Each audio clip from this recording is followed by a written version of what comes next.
Good morning, everyone. Welcome to Assembly Judiciary. Welcome to those here in Carson City, as well as those in Las Vegas and watching online, of course. With that, Secretary, please take the roll. Assemblywoman Bilbray Axelrod. Here. Assemblywoman Cohen. Here. Assemblywoman Considine. Present. Assemblywoman Gallant. Here. Assemblyman Gray. Here. Assemblywoman Hanson. Here. Assemblywoman Hardy. Assemblywoman LaRue Hatch. Assemblywoman Marzola. Here. Assemblywoman Mosca. Here. Assemblywoman Newby. Here. Assemblyman Orentlicker. Here. Assemblywoman Summers Armstrong. Present. Assemblyman Urick. Chair Miller. Here. And yes, everyone's here right now. So with that, just a few reminders. Please remember to turn off any of your electrical items. We will have public comment at the end of the meeting. Also a reminder to make sure that you're getting your materials in by noon the day before, that you have anything scheduled to present. We do have two bills on the agenda for today. The first one is Assembly Bill 414, presented by Assemblywoman Shea Backus, and I'm not sure if you have any co-presenters. No, okay. And 414 revises provisions governing powers of attorney. So with that, Assemblywoman, your hearing is open. Please proceed when you're ready.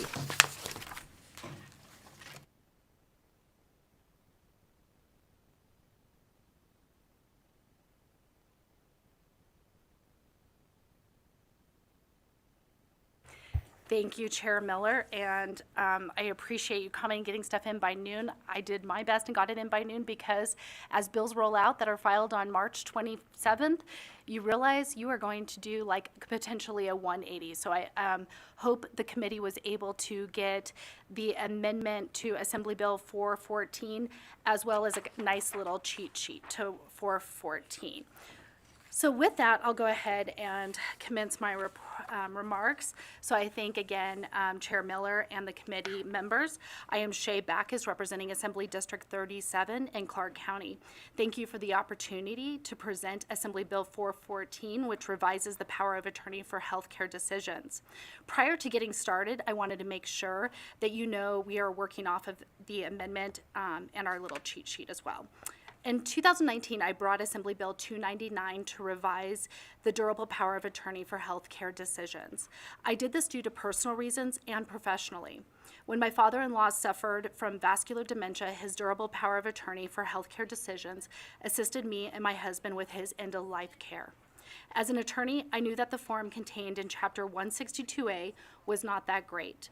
Often, I would find clients agreeing to various end-of-life decisions that ultimately contradicted their decision based on how the form is drafted. Also, there were additional forms that had to be filled out. While I started to update Nevada's power of attorney for healthcare decisions, I knew the form needed more revamping to make it user-friendly. My interest in making sure that a person's wishes for their healthcare decisions could involve less barriers and work on a law that could be generally accepted. I continued working with the Uniform Law Commission and actually looking to do a uniform healthcare directive that could be accepted in various states. I've been working on that nearly 2 years now. I was appointed to the committee 2 years ago, and it will be this summer that we look to whether or not to adopt it as a uniform law. Thus, one of my main corrections is the bill before you is not a uniform law at this point. Since the drafted model laws are still getting refined, I elected to not move forward with an interim change to our existing laws under both Chapters 162A and 449A governing healthcare decisions.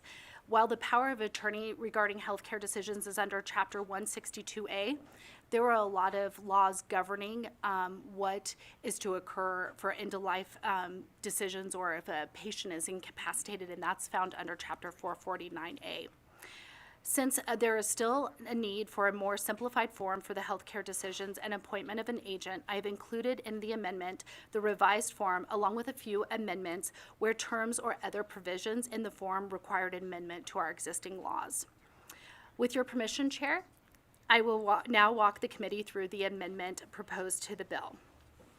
So first, Easy, sections 1, 57 through 60, 62, 63, 65, 66, 71, 74, and 75 have been restored to their original statutory provisions. Likewise, the numerous provisions that were to be repealed are no longer being repealed, other than, and this is with the exception of NRS 162A.860, and because that is what contained the prior form. Second, sections 3, 4, 6, 7, 8, 10, 12 through 18, 20 through 33, 34, 35, and 37 through 56 have been deleted from the original bill. Now on to the portions of the bill that will address the revisions to the power of attorney for health care decisions. Sections 5, 9, 11, and 19 add definitions for certain terms. Section 33.5, incorrectly set forth as Section 4.5 on page 9, updates the requirements for witnesses who witness the principal signing of healthcare directive and removes the mandate that if the principal resigns in a hospital or other specific medical facilities, that the principal does not need to attach a certificate of competency to the power of attorney. The reason for these changes was to make the form more accessible. The key is to encourage people to have, if they just choose to have a healthcare decision form, that it's easy to fill out and that there's no barriers. The existing law had all of these like different requirements for witnesses and added additional barriers. And so with the revamp, I tried to like back that off some. Section 36 sets forth the revised form. Some highlights and differences from the current form is that it is in plain language for a person who is filling out the form to have ease of doing so. Additionally, it is not it not only provides one's instructions about life-sustaining treatment, it also sets forth the principal's priorities. This allows the agent to have an understanding as to the principal's desires if the instructions are not clear, and a decision may have to be made by the agent. This form further provides a variety of optional instructions and special powers given to the agent. Of course, these are all optional, and it states it in there so that a person wouldn't feel obligated to have to set forth too much information. Sections 61, 64, 67 through 70, and 72 make conforming changes to existing statutes. Section 78 provides that NRS 162A.860 will be repealed. This act would become effective January 1st, 2024. In closing, I'd like to thank Chair Miller and members of the committee for hearing this bill today, and I urge your support of Assembly Bill 414. With that, I'm available to take questions from the committee. Thank you.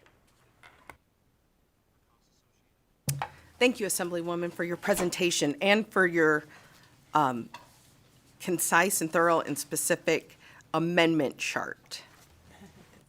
Very helpful. Thank you for that. With that, our first question is from Assemblywoman Bilbray Axelrod.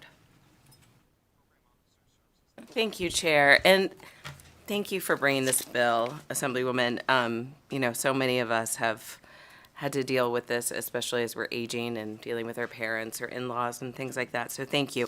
My question is in the amendment, Section 36, what you just mentioned, the information for agents. That Section 3, when you say to figure out what is in the best person's interest, consider the person's values, preference, goals, what you know or can learn from them. How do you, in practicality, how do you see that working?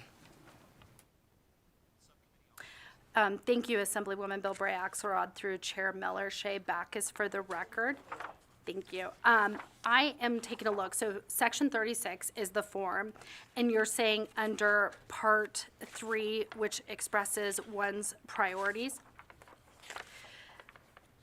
In reality, sometimes decisions have to be made. Like, and I understand you probably are someone that's quite familiar with this situation, and it's tough. I mean, there are situations where, and I just dealt with this with my legal assistant. Her daughter had a cardiac arrest and was hooked up to a ventilator, and they didn't know what was going to happen. And they did imaging of her brain, which completely showed that her brain was not functioning fully and had a lot of white matter on the circumference, and the family had to make a really hard decision and kept her on life-sustaining equipment because they didn't know what her wishes were. And then there's the other situation where maybe someone's brain is completely functioning and they're in a state of a permanent coma. And even though it's what is, this will kind of guide you, like what's important to them.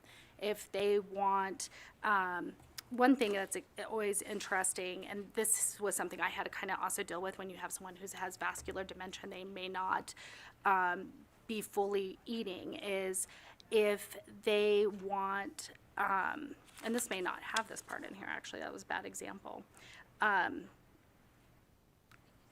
But I guess in the first part, the first instructions would tell you how to deal with food.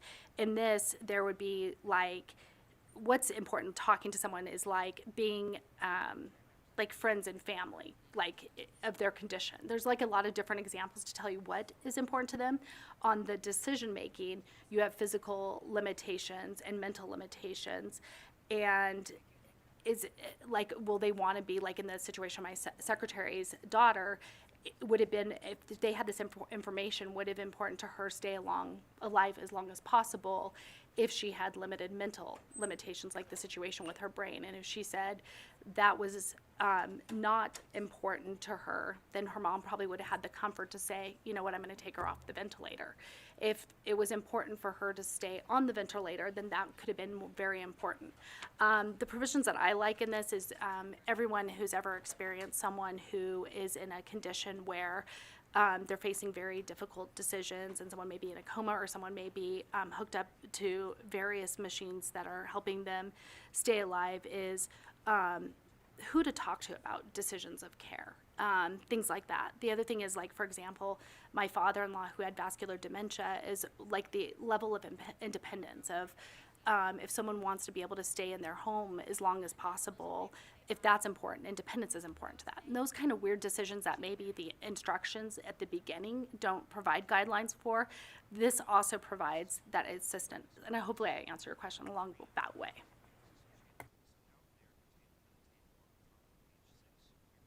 Thank you. Our next question is from Assemblyman Gray.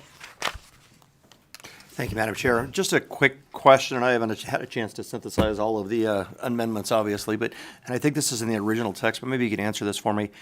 On the form and throughout the document, it says, I wish to nominate, somebody to be a guardian, or why is it nominate and not appoint? I mean, to me, when you use nominate, it sounds like somebody else is going to have the final decision. Thank you, Assemblyman Gray. So with the guardian aspect, it's a little different. The agent is who you're appointing to make your healthcare decisions, but this form does allow you that ability to kind of say who you would want as a guardian. Normally, there are like a more formal procedure that you would do if you were appointing a guardian, or a court procedure, but this would provide someone with some guidelines as if you wanted to say, this is who I'd want to nominate as my guardian, if this could ever be used in a guardianship. So the nomination kicks in once you become incapacitated. Want to follow up? I'm sorry, follow up, please. Please. So it's just, you're nominating them in the, event you become incapacitated, I guess. Is that the way to look at it?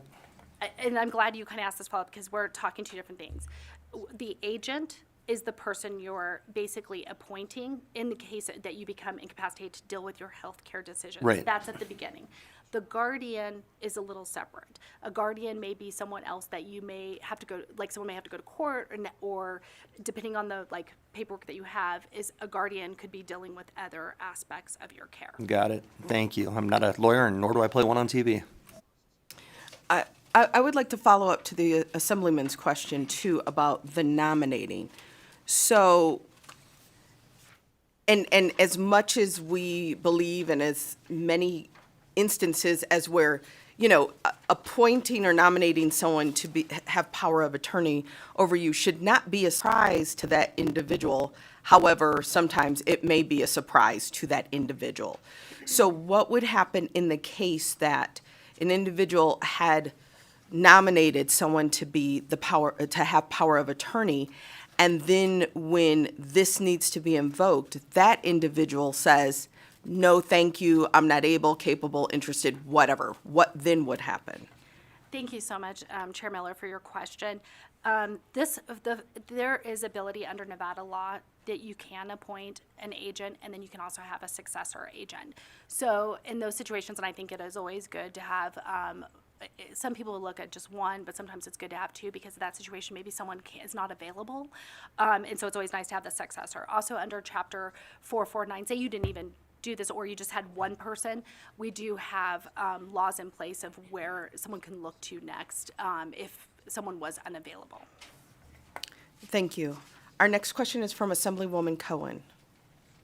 Thank you, Chair, and thank you for bringing this, making things more accessible for our constituents. But speaking of accessibility, so for me reviewing the form, it's a little difficult with the different colors. Do you have a version that we can look at that is what the final forms are going to look like without the different color changes, just so I can see it all? Because, yeah. Thank you so much, Assemblywoman Cohen. Shay Backus for the record. I can definitely get that to you. And I kind of thought, I was like, I should really do that. This looks really hard to read. But I mean, it's just how we do our amendments with the different color coding. But I would be more than happy to get the committee or you directly a copy of the form as a final form.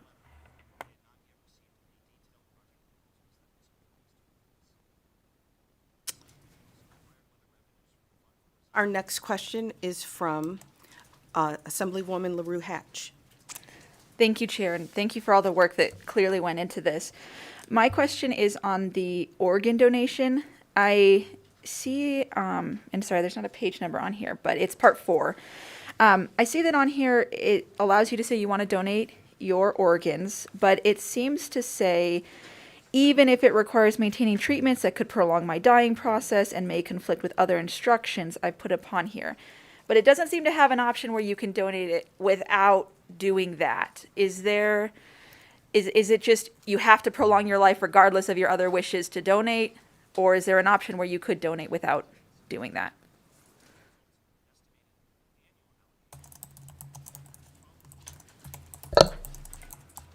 Thank you so much, Assemblywoman LaRue Hatch.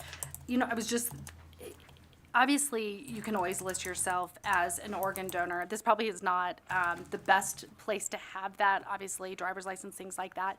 The whole purpose of that in Part 4 is so that if someone has your healthcare directive, that if you are an organ donor and you do want to express, wait, I'm okay setting aside disconnecting me from a ventilator or whatever the life-sustaining treatment may be so that your organs could be donated. So it's kind of just making sure that everybody knows that's your intent, that you're okay with that. If it wasn't in there, then obviously that would not be what your intent agreeable is. Follow up, yeah. Thank you for that. But since this is obviously to direct the agent with end-of-life stuff, is it possible to put an option in there that says, yes, I want to donate my organs, but not if you have to prolong my life, and that whole other paragraph? Like, could we add another option on there? I just think if there's nothing on there, even if you're an organ donor on your driver's license, there might be some confusion. Thank you so much, Assemblywoman, for that. It's so funny because this form has been looked at by so many different eyes over the last couple of years, and we were hoping, because the whole point is that that's why we had a lot of different parts that were optional, and so it does say under there that you may also leave any item blank. So, and it made sense to us, like, if you leave it blank, obviously you're not agreeing, you don't want that, but I didn't think about it that wasn't clear, so that's something I would totally think about. Yes, and I appreciate the Assemblywoman's question too, because it's literally asking the opposite. If I have a DNR or I have things in place that say do not resuscitate, do not prolong, but then in the instance where if I'm an organ donor, medically speaking, the doctors may say, yes, in order to donate certain parts, we need them healthy, alive, full of oxygen, whatever the case is. So we need to prolong your life in order to have healthy, viable organs to donate. So I see that conflict or that contradiction in there. So it's kind of the opposite. It's not end life-saving support in order for me to donate. It's literally prolong me in order to donate, which again is quite a, specific scenario for individuals to think of. So thank you for that. Our next question is from Assemblywoman Hardy. Thank you, Chair, and thank you for this bill. And these are very important forms, and I think the more people that we can get to fill these out, the better. Like you said, when they're faced with these situations, they don't have to make these decisions then. So my question was just about Section 36, and then the instructions about the life-sustaining treatment. And there were, I think, 3 parts that you're going to delete. And I was just wondering, the one about, it says that I have a condition that's not curable, and then the next question, I'm unconscious, and then the part about communicating. I was just curious why you deleted those. Do you feel like they're contained in one of the other sections you're keeping, or they were too subjective, or just curious why you took those out? Thank you so much, Assemblywoman Hardy. Well, one, I'm going to share how the cake gets made. When I submitted, there's probably the more updated form later on, and I didn't realize that when I was updating it. What happened was when I submitted this over for the bill, Shay Backus for the record. Someone was reminding me, sorry. When I submitted it, I had the new form, and so both forms were in here, and I didn't realize when I was kind of going through correcting it, I corrected the old form. And so what had happened was the original form that was contained, because we've been working on this for 2 years, was a prior form. The green new language is the plain language, and so that is, it's saying the same things, but the green language that's going to be included is now the more plain language than just if you look at different language that was using. I think the best one to use is that incurable versus other just medical treatment needed to keep me alive. It's more, that's the reason. I mean, I don't think you need me to go back, but that they're included in it the same.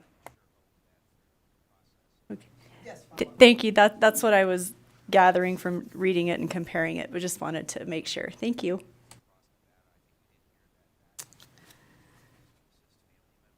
Thank you for that. Not seeing at this time any additional questions, we'll go ahead and open it up for testimony. So anyone here in Carson City that would like to approach and testify in support of Assembly Bill 414?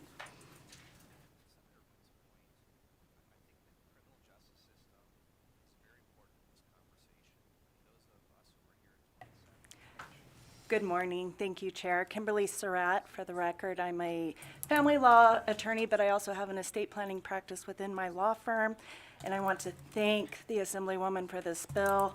I can't tell you how difficult it is to go through a consultation with the current language in our statutes with somebody and try to help them fill out the power of attorney form and decide between the options because the language is not clear. I also very much appreciate the amendment because I was getting stressed out that that appointment was going to turn into 4-hour appointment under the prior language, but the new amendment has significantly improved that for our practice and for the people that we assist. Thank you. Jonathan Norman, Nevada Coalition of Legal Service Providers Chair. Thank you. So the Senior Law Program is one of the organizations that I represent, and they train volunteer attorneys who it's not their practice area to help people fill out these forms, and they were using the forms in the statute, they were getting an error rate of 25% with an attorney involved. So I think it's really great to take a look at this form because people should be able to fill this out on their own without an attorney. And if with an attorney you're having 25% our error rate, it's probably higher when it's just people addressing that form by themselves. So I really appreciate the bill and Assemblywoman Backus's work. Thank you. Thank you. Is there anyone else here in Carson City that would like to testify in support? Is there anyone in Las Vegas that would like to testify in support of Assembly Bill 414? Broadcasting, will you open the lines, please? To testify in support to Assembly Bill 414, please press *9 now to take your place in the queue.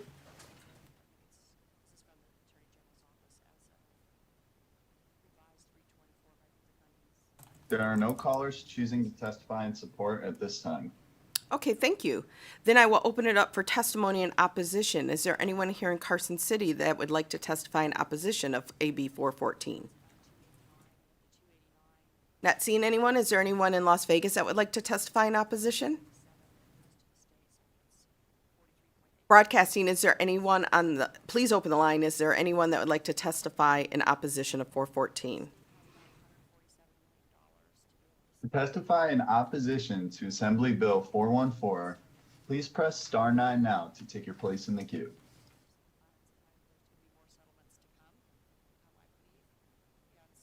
There are no callers choosing to testify in opposition at this time.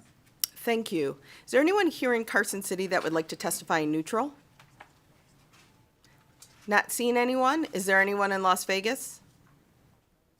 Really, is there anyone in Las Vegas? Not seeing anyone. Broadcasting, is there anyone on the line? To testify in neutral of Assembly Bill 414, please press star 9 now to take your place in the queue.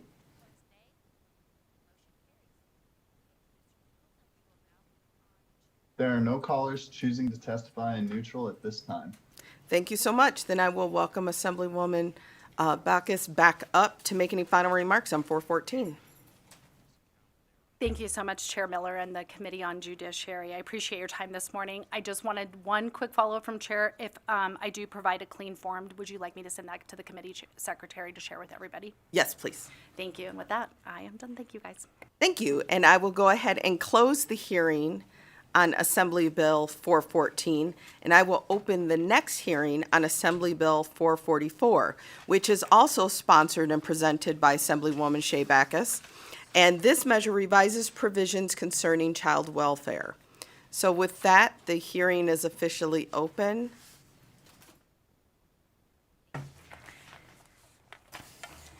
And this is now, I am 2 for 3. I have one more tonight. But I like the way that you went and sat back like it was like a whole new you coming. I'm gonna do that in education later today. I'm gonna like, it's a whole new me coming for a new bill. So please proceed. Maybe it is. I'm just kidding. Thank you so much, Chair Miller and committee members. I am Shea Backus, representing Assembly District 37 in Clark County. Thank you for the opportunity to present Assembly Bill 444, which establishes various provisions governing proceedings relating to custody, adoption, or protection of Indian children, or the termination of parental rights. Kind of just giving you some quick history of kind of where this bill came from. I wanted to give some background on the Indian Child Welfare Act. It was enacted in 1978 in response to a crisis affecting American Indian and Alaskan Native children, families, and tribes. Studies revealed that large numbers of Native children were being separated from their parents, extended families, and communities by state child welfare and private adoption agencies.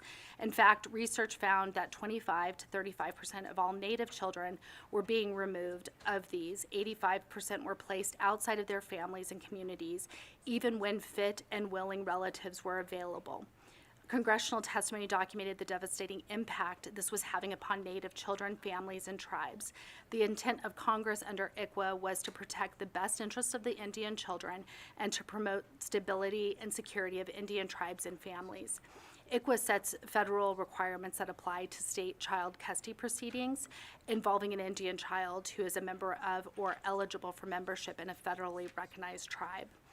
At the time, not only was ICWA vitally needed, but it was crafted to address some of the most long-standing and egregious removal practices, specifically targeting Native children. Among it, added protections for Native children. ICWA requires caseworkers to make several considerations when handling ICWA cases, including providing active efforts to the family, identifying a placement that fits under ICWA preference provisions, notifying the child's tribe and child's parents of the child custody proceeding, and working actively to involve the child's tribe and child parents in proceedings. Even though, obviously, we're now several years, decades later than ICWA, issues still remain. And there's cases right now before the U.S. Supreme Court questioning whether or not ICWA should be more appropriately handled in the state versus federal. And in light of different Supreme Court cases looking at state versus federal laws, I believed it was really important to bring this bill before our state to start looking at state laws that codify what ICWA does do, because already the state laws govern situations under 432B where we have children who are being removed and due to subject to abuse and neglect. And so with that, I brought the instant bill. And so there are several reasons why Nevada should incorporate ICWA into state law. First, Nevada has a significant Native American population, and these communities have a unique history and cultural heritage that should be respected and preserved. Assembly Bill 444 will help to ensure that Native American children in Nevada are able to maintain connections with their families, communities, and cultural traditions, which is critical to their well-being and long-term success. Second, establishing provisions governing proceedings relating to the custody, adoption, or protection of Indian children or the termination of parental rights will provide additional protections for Native American children in state law. These protections include specific standards for child welfare proceedings, including Native American children, and placement preferences that prioritize keeping children with their families or within their communities. AB 444 will ensure that these protections are applied consistently and uniformly in child welfare cases involving Native American children across the state. Finally, incorporating the ICWA into state law will help to address historical injustices and trauma experienced by Native American communities in Nevada and across the country. By recognizing the unique cultural heritage and history of Native American communities, Nevada can take an important step toward promoting healing, justice, and respect for all individuals and communities in the state. And one thing I just want to add in here, if you've not had the opportunity to go to the Stewart Indian School, that is our boarding school in Nevada. And if you stand in the grass and look around at each of the buildings and see the big boulders, children built those buildings with their hands. And if you walk through the museum, it wasn't that long ago that Indian students were sent, children were sent there and pulled away from their family and communities to attend school. And it's really eye-opening, and the history is still really close in time. With that, Madam Chair, I'd be happy to walk everybody through the lengthy bill. And I apologize to the committee, two big bills today. Section 2 provides the legislative intent, specifically that Nevada recognizes the special legal status of Indian tribes and their members and the inherent jurisdiction of Indian tribes to make decisions regarding the custody of Indian children. Sections 4 through 17 provide definitions of terms in the bill. And always with federal Indian law, and I know I had the privilege of being before this committee on another bill and kind of did criminal federal Indian law 101. Here it's interesting because Section 9 defines who is an Indian child, and this is kind of pertinent for the entire bill. And so an Indian child under Section 9 would either be a child who is a member of a federally recognized tribe or citizen, or it could be a biological child of a member of a federally recognized tribe and could be entitled to membership. And so that's how an Indian child is defined.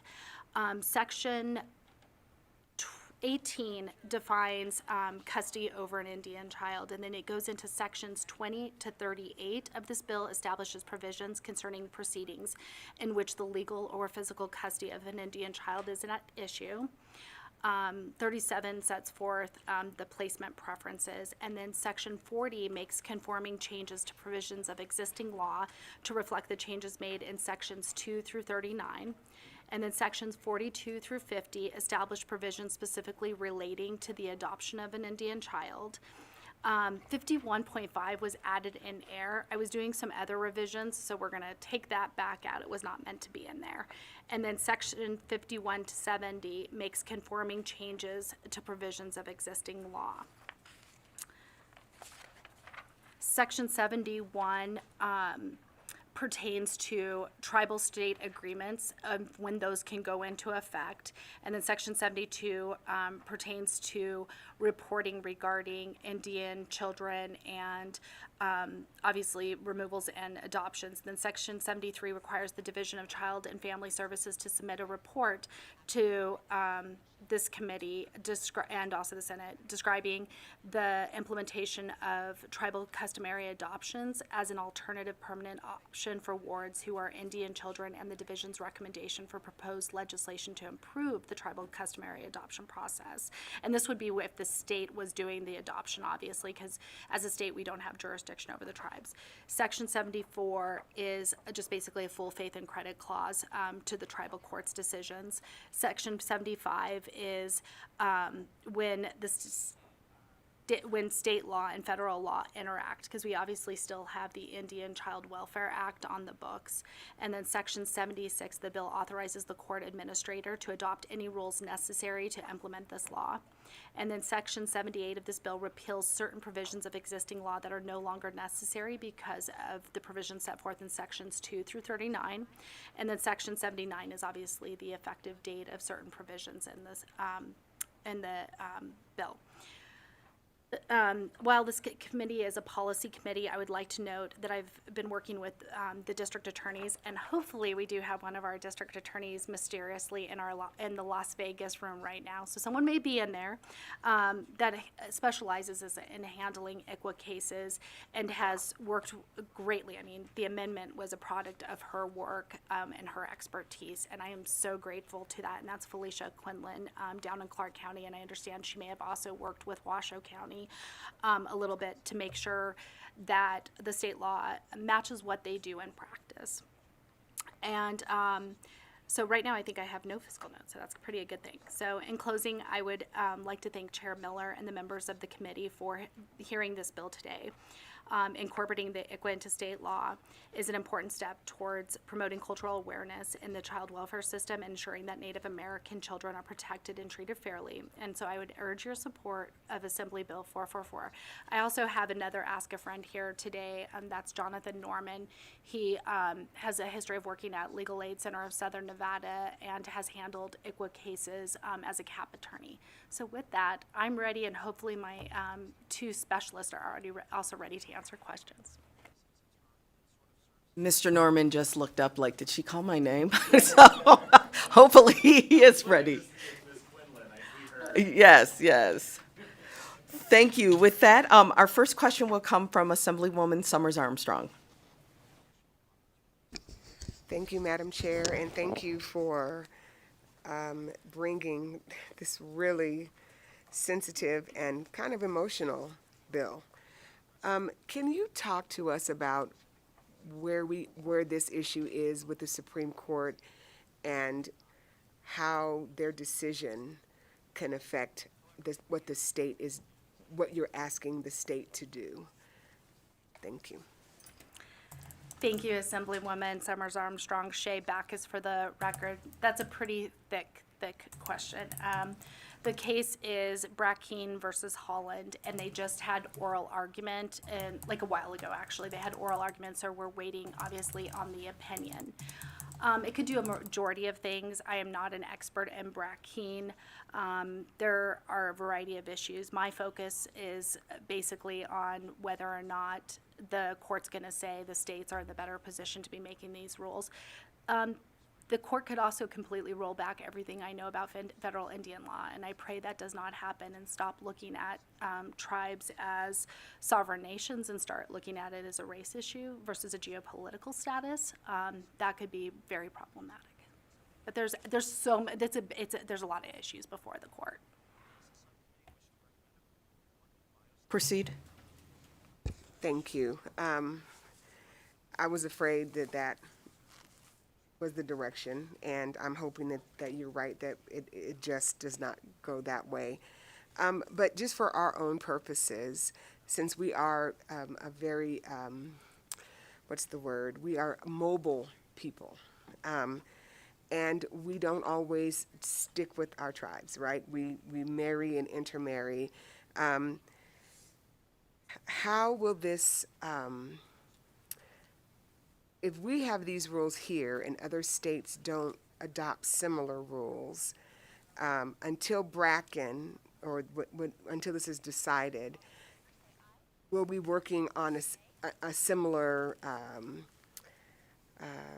process, right? So if we have a child who could be Washoe or Paiute here, and they intermarry with someone who's another tribe, these rules would set us up to how to handle things like from another state, right? From Cali to here. I'm just trying to figure out, just make sure that we're clear that we're, even though we're trying to adopt this, the federal rules are so similar that we would be able to have continuity until something else is determined. Thank you so much, Assemblywoman Summers Armstrong, for your question. Shay Backus for the record. And right now, obviously, ICWA is a federal law, and there's guidelines in place that address ICWA. However, and I did this because I always think people are going to ask, how many states are doing this? And so I think there's more than 11, but I'm trying to get all the resources. I believe 11 states right now have some sort of codification of the Indian Child Welfare Act. Some people, because when I really submitted this mine was completely on steroids, as one person told me, and that came from, I believe, Oregon. So the states each have their own differences in how they're adopting or incorporating an Indian Child Welfare Act into their state law. But what you're asking, and I think the hypothetical would be if there was no ICWA, and California would be a bad example because they do have a law. But if there was a state, let's say like Texas or something, then Texas, obviously Nevada wouldn't have control over that situation. Whereas in our state, if a child was Navajo, let's say, and yeah, Navajo does not touch Nevada, it only is in Arizona and New Mexico. I wanted to give a good example, but we have a lot of Navajo children in Las Vegas. In that situation, Las Vegas would follow, our courts down in southern Nevada would follow our proceedings if this was in place. But right now, hopefully, nothing happens to ICWA. I think the legislative history on that hopefully will keep it viable. Thank you. Our next question is from Assemblywoman Mosca. Thank you, Chair, and thank you for this very important bill. When I was reading it, I thought Section 32 is really interesting about the qualified expert witness, and was hoping you can just talk more about that and the purpose of that. Thank you so much, Assemblywoman Mosca, for your question. I may want to just, and I don't know if Ms. Quinlan has ever used a qualified expert, but I want to turn it to her because she's had I'm grateful for the help she's given me, and I think it'd be fun from a practical standpoint.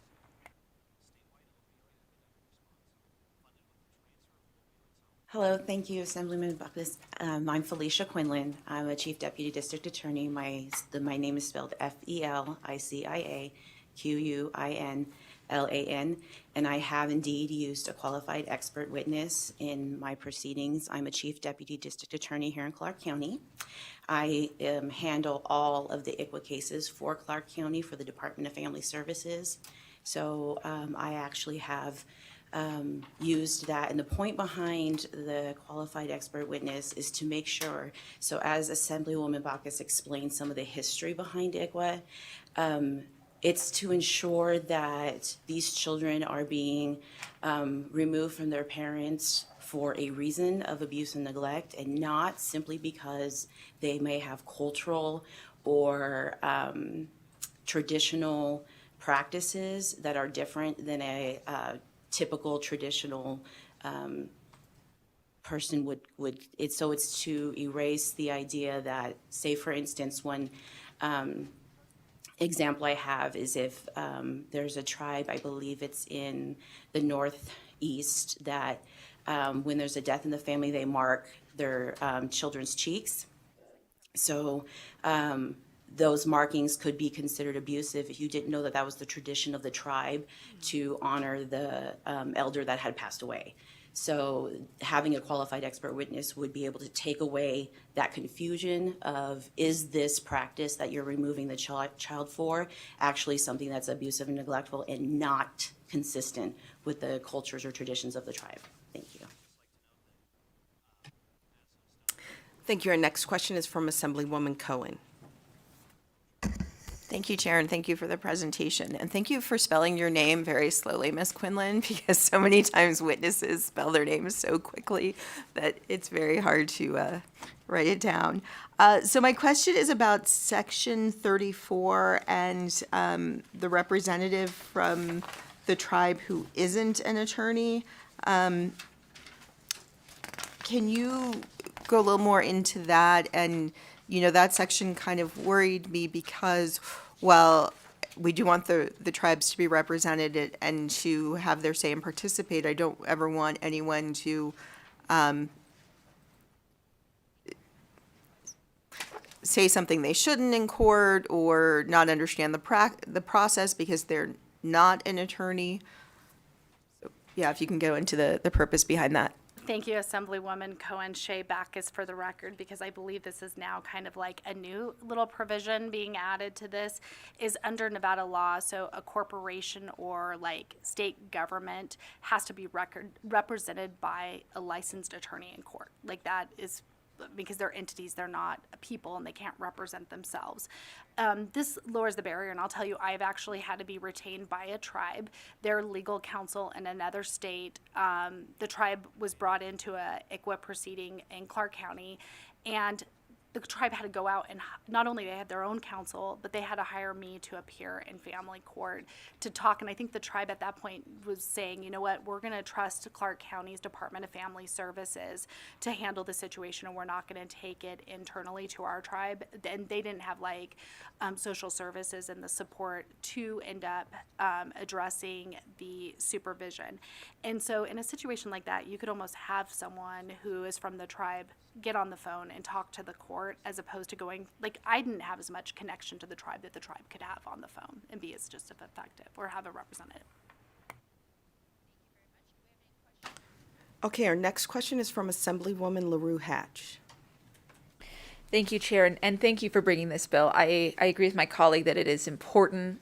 Historically, it is important, and I'm glad that we're recognizing what's been going on for a long time. You mentioned that we have a lot of Navajo children in Las Vegas, but that's not necessarily where the tribe is from. And so it just got me thinking, what happens if a child is a member of a Navajo tribe, let's say in New Mexico, but they're in Las Vegas, they're removed from their parents, their entire support system is in Las Vegas. Are they going to suddenly be moved to New Mexico in a new place where they have never been under this system? Thank you so much, Assemblywoman LaRue Hatch. I'm going to turn this over to Ms. Quinlan because I bet you that is probably a situation she probably sees more frequently and has practical experience with it, but I can also talk about it from like a theoretical standpoint.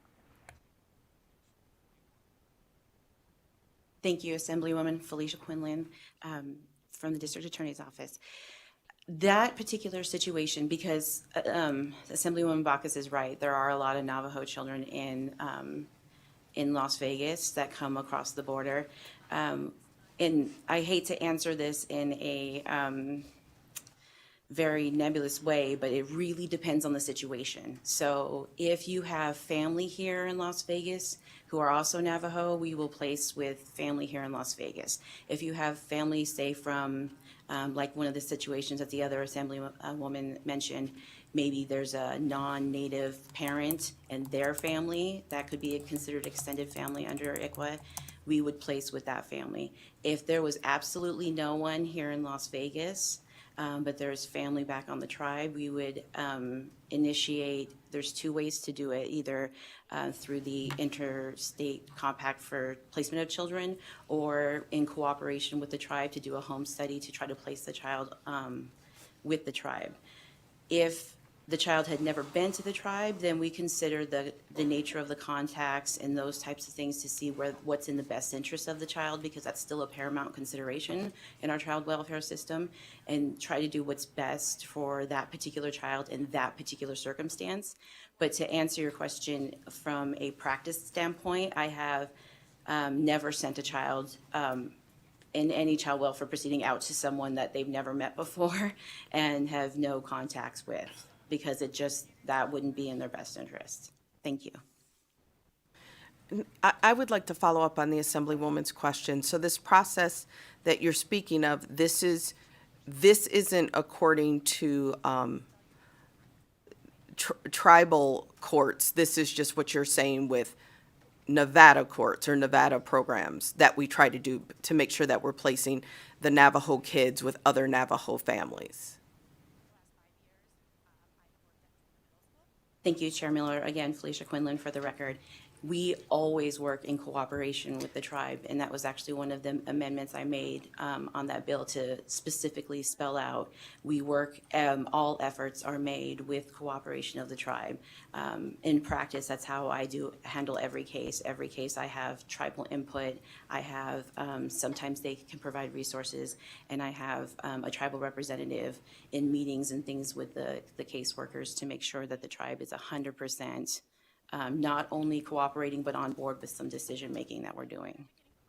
And I should ask specifically, because sometimes it's something that you yourself as an individual are doing.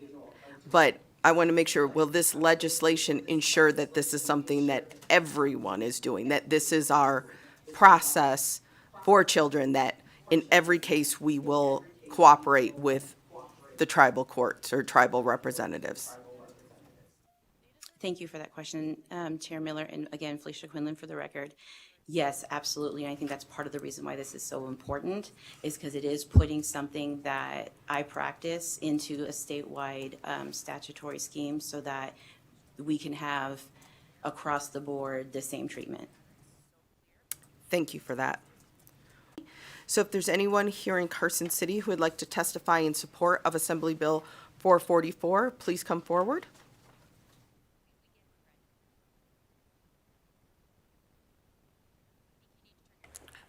Chair Miller, members of the committee, Jonathan Norman with the Nevada Coalition of Legal Service Providers.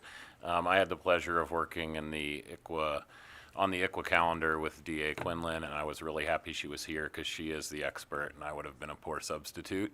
But I think this is so important. And my background before I came to Nevada, I was a legal aid attorney on the Navajo Nation Indian Reservation. It's the largest legal service providers in Indian country.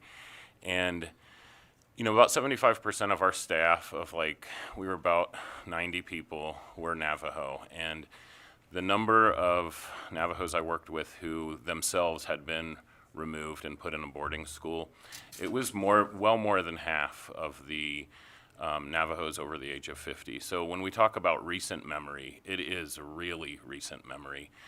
So I think, you know, having codifying ICWA into state law will go a long way to say, you know, to define what our relationship is with, you know, the people whose land we walk on, and to recognize and to try to maintain those cultural touchstones for the kids who come into the dependency system. So I'm very grateful to the Assemblywoman, and I'm grateful to Ms. Quinlan for being here and getting me off the hook. Thank you. Good afternoon, Chair Miller, members of the committee. My name is Jennifer Lanahan, Jenniferlanahan, and I'm here on behalf of the Reno Sparks Indian Colony and the Las Vegas Paiute Tribe. The Las Vegas Paiute Tribe supports passage of AB 444. History shows that family and culture are of utmost importance to Indian children, and the tribe supports legislative efforts to solidify the bond between those children and their tribes. Too often, tribal families are ignored and children end up placed in homes that know nothing of tribal culture or background. The Federal Indian Child Welfare Act was a step in the right direction in protecting Indian children and their tribes. AB 444 is a step further we need on the state level to do the same. We urge your support of this most important bill that seeks to protect our most precious resource, our children. Thank you. Chair, members of the committee, my name is Annalise Porter. I live in Assembly District 22, and I'm representing myself today. I'm proud to live in a state that is working to codify these protections, having volunteered as a guardian ad litem in states that do take ICWA seriously and states that don't. I've seen it play out, the difference when a legislative body takes their tribal interests seriously. So I urge the committee's support, and I'm thankful for the Assemblywoman for bringing it forward. Hello, Assembly Committee of Judiciary. My name is Will Adler, and I'm here representing Pyramid Lake Paiute Tribe, Duck Valley, and Duck Water Reservations. I want to be first thankful for Assemblywoman Backus for bringing this Assembly Bill 444 forward. The value of Indian Child Welfare Act was immeasurable in 1978 when it actually passed, and my dad and I went over it because he had a lot of cases in Nevada when it actually went into effect. But much like the ERA, I think this should be codified back into Nevada statute because the value of that could be taken away at any time with some federal policy changes. So this does feel like much the same issue in much the same way to me. Nevada has a long and not a very good history when it comes to the health and wellness and cultural awareness of Nevada's Native American children and other states' children because they were housed here at the Stewart Indian School. And that is something that we should recognize and own in our own way. But this is another thing that I'm going to say is we should pass AB 444 because Nevada has nothing to fear with supporting tribal communities today and supporting the cultural values that they value. So I would urge you to take this bill seriously and appreciate it for what it is. Thank you very much. Hello, my name is Teresa Melendez, and I'm an Indigenous organizer here in the state of Nevada. And I'm really grateful to Assemblywoman Shea Backus for carrying this bill. Really proud of her as the first Native American legislator elected to the Nevada State Assembly, and really grateful for her and the young people watching these videos and seeing leadership of Indigenous women in the state legislature. I just wanted to share a few thoughts. We've heard several tribal impact bills this legislative session in different committees. One thing that we're continuing reminded is the difference between sovereign nations as political groups versus racial groups. I think that's a really important fact to consistently remember. Another thing that we're consistently reminded of is that these are indigenous homelands of tribes all across this country, and those people are still here. And we're at a reckoning with, history and the treatment of Indigenous people. And there's a lot of good policies and laws that are being presented to help right some of the historic wrongs. This is one of those bills. I had the pleasure of working for the Supreme Court of Nevada in judicial education for a bit. And when I was talking about some potential trainings for our judges, there's a certain number of continuing education credits judges have to complete. And when I brought up an ICWA training, I was told, oh, nobody wants to talk about that. So it would be great to see a state law that reinforces our federal law, which often, a lot of times, laws are overlooked when there's no oversight. And we know there's not enough oversight when it comes to this federal law. Maybe next session there could be some mandatory regulations as far as trainings for our judges, ICWA trainings. That would be great too. But in closing, I just wanted to reiterate the point that we know Native children are disproportionately represented in foster care. We also know through documented studies that removing children from their culture leaves another layer of trauma in these children who have already faced such disruptive circumstances. This law helps balance some of the inequities and disproportionate impact of Native families and communities. ICWA provisions are actually best practices in any child welfare case, and eventually it would be wonderful to see systematic change that incorporates ICWA provisions for all children and families. The Stewart Indian Boarding School is just down the street, and they have a beautiful museum and display that talks about Nevada's history with the boarding school, where children were kidnapped from their homes and forced to live in that environment in a time when policy was to kill the Indian to save the men. And that boarding school is only closed in about 1980 or so, very recent history. On your lunch break or on your weekend, I encourage everybody to check out that boarding school and have a conversation with Executive Director Montooth with the Nevada Indian Commission. There's a lot we all have to learn about Nevada's history so we can continue the healing and moving things forward. Miigwech. Thank you so much for that. And I truly appreciate that the only way that we make right past wrongs is to continue to talk about it and talk about it and talk about it and educate and learn about it. So thank you for that.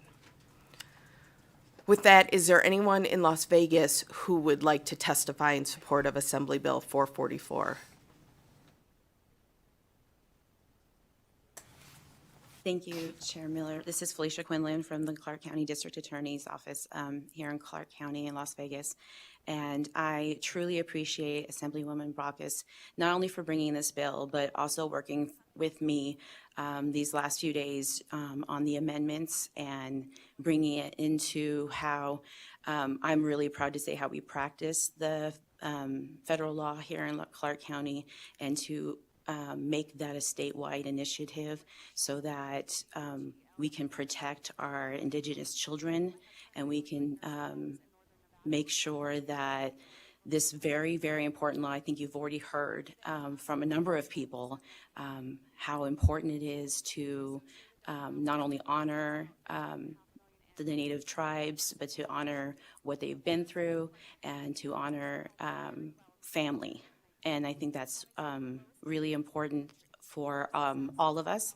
And I do believe that as amended, this bill would be a great addition to our statutory scheme. Thank you.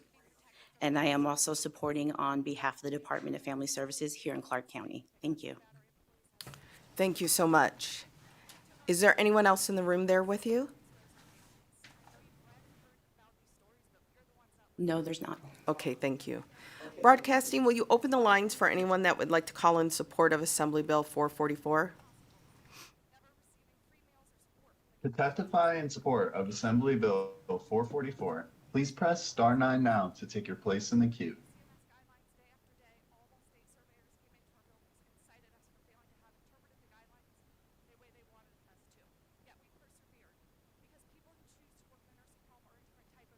Selena, good morning, Chair Miller and committee members. For the record, my name is Matilda Guerrero, and on behalf of Battleborn Progress, we're in unwavering support of Assembly Bill 444, and we thank the Assemblywoman for spearheading this critical measure.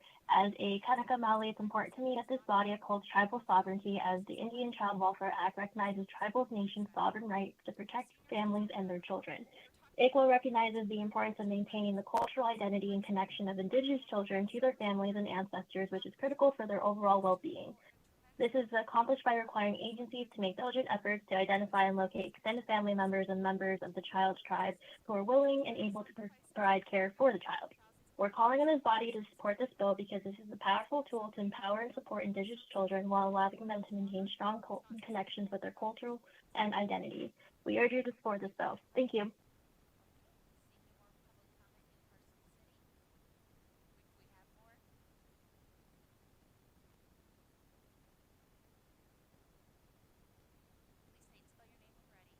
Good morning. Thank you, Chair. My name is Andrea Martinez from the Walker River Paiute Tribe. I am the treasurer of the Walker River Paiute Tribe. I am in support of AB 444 to protect and support the best interests of our children, to continue to promote stability and security for our Native American families. I also thank Shea Backus for carrying this bill, and thank you for the opportunity to speak.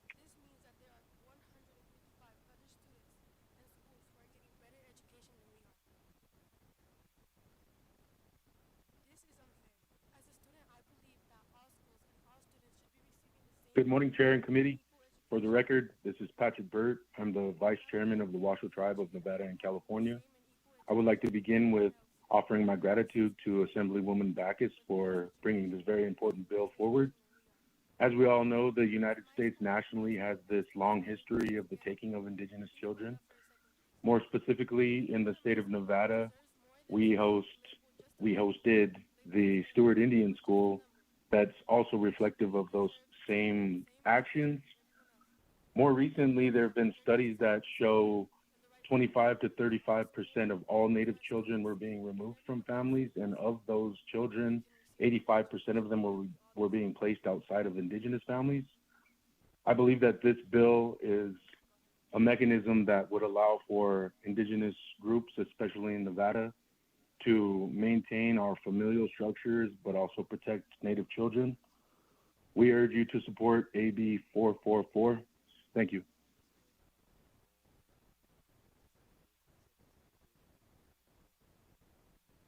There are no other callers choosing to testify in support at this time. Thank you for that. I will go ahead and open it up for anyone that would like to testify in opposition of Assembly Bill 444, starting here in Carson City. Not seeing anyone?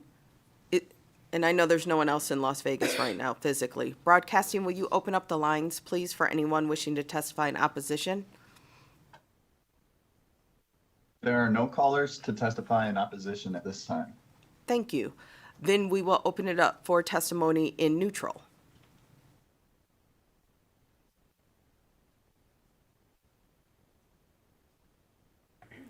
Thank you, Chair Miller. Kimberly Surratt, Surratt. I'm a family law attorney, and as this body has heard from me before, I do a lot of parentage and adoption work is my primary practice. The only reason I'm neutral, I'm 100% in favor of this. I am working hand in hand intensely with the Assemblywoman on some edits for consistency in language and things that I would like to see just so that we don't have procedural issues once we get to utilizing our new statutes. And I think for the purpose of shoring this up in foresight of what may happen with our Supreme Court, our U.S. Supreme Court, that we probably should not quote any of the USCs. We should put, actually, when we quote to their definitions, we should put them in here in case they are overturned at a federal level. Just to add some additional credence to this bill and give us what we need in Nevada, that we stand on our own feet as a state behind our Indian Child Welfare Act, our own version of it as a Nevada version. Thank you.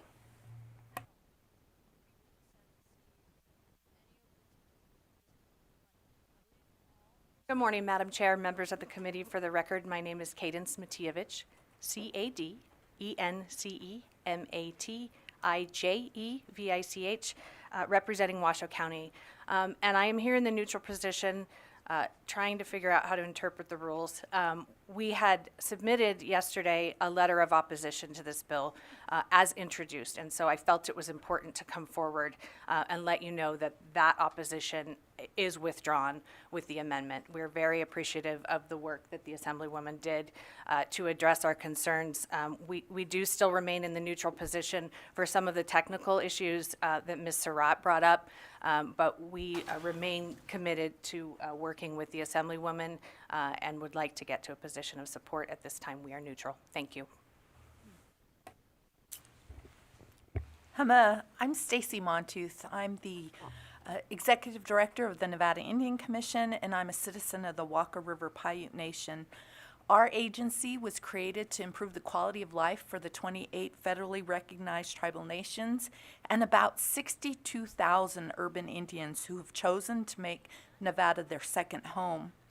As I am testifying in neutral, I will read my remarks. I want to thank the chair, this entire committee, and especially Assemblywoman Backus.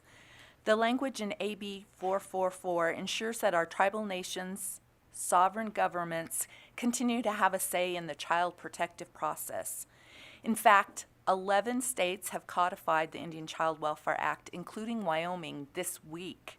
The state of Utah is also considering ICWA. In 2019, the National Indian Child Welfare Association reported that reported what disproportionality is and provided statistics on the overrepresentation of American Indian children within the foster system. Nevada is one of the top 15 states in the nation with the highest amount of that disproportionality.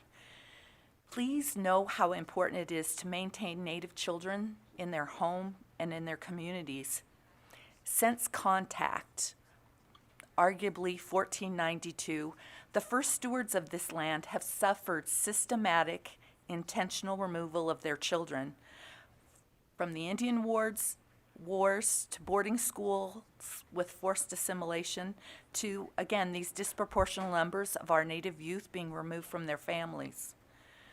Further, in the 1950s, the Navajo Nation won litigation against the federal government for violating their federal trust responsibility to educate the Navajo children. And though the Navajo Nation won, they prevailed in that legal action, the United States solution was to send thousands and thousands of Navajo children from their home to the Stewart Indian School. This stunning history is outlined at the Stewart Indian School Cultural Center and Museum, 5500 Snyder Avenue. All child welfare professionals, educators, and healthcare experts recognize the long-term effects of removing Native American children and the impact on their self-worth and their identity. Thank you. Thank you so much. Not seeing anyone in Las Vegas that would like to approach to testify in neutral. Broadcasting, is there anyone on the lines? There are no callers to testify in neutral at this time.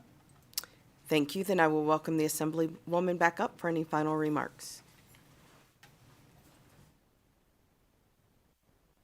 Thank you so much, Chair Miller and Committee on Judiciary, Shay Backus for the record. Obviously, I couldn't get this good piece of bill finalized without the help of wonderful people, including Felicia Quinlan. But I am committed. I know we have committee deadlines, and I would ask with the amendment that this committee consider passing it as is. I've worked, and I am one who will continue to work on additional amendments to fine tune it. And the people that I've been working with that you heard come up in the neutral understand that. And so I think good legislation can continue to be worked and hopefully made perfect. But with that, I would ask for your support. Thank you so much for your time today. Thank you so much, Assemblywoman. With that, we will go ahead and close the hearing on Assembly Bill 444. Our final activity we have today is public comment. So if there's anyone wishing to make public comment, you have the opportunity to speak up to 2 minutes, not about the two bills that we heard today, but about anything else that's under the purview of this committee. So with that, I would welcome anyone here in Carson City to approach and make public comment. Not seeing anyone. Also not seeing anyone in Las Vegas. Broadcasting, is there anyone on the line? To provide public comment, please press star 9 now to take your place in the queue.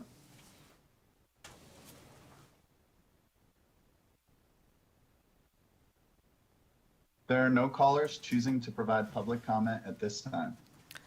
Okay, thank you for that. Then I'll go ahead and close public comment. Thank you, members, for your work today, and thank you to our presenters and everyone who came to view. Tomorrow, we will start back right at 8 a.m. And with that, this meeting is adjourned.